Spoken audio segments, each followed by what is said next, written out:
How to create a portfolio with Canva.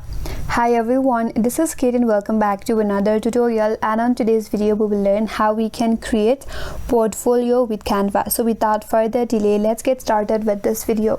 First of all, go to canva.com and make sure that you're logged in with your account. Now you have to choose the template. For that, head towards the search bar and all you have to type in portfolio website.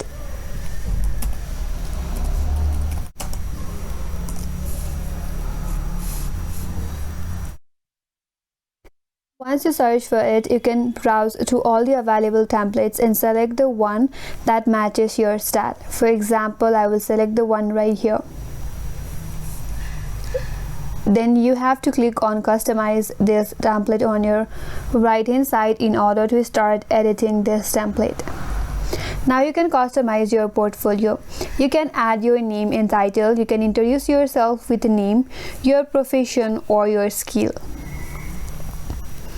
And scroll down a bit and you can edit all of this information here. You can remove this, and there you can add your best project designs or writing sample, and under the about section you can share your background, experience and passion, and you have to edit all of this with your information. Scroll down and you have to add all of your project works or description about yourself in your portfolio.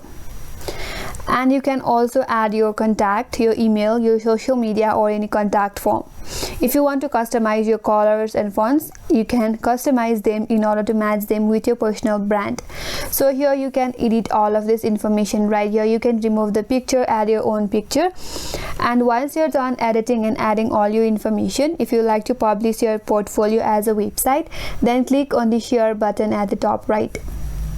Now from here, click on website, and then you can select a free domain on Canva as a free portfolio, and then you can choose your navigation style, and all at last you have to click on publish website to make your website live, and then you can copy the link and share it with your potential clients or employees, and in this way you can create your portfolio in Canva. And that's all for this video. Hope this video was helpful, and if you're new to our channel, consider subscribing. Thanks for watching and stay tuned for more videos.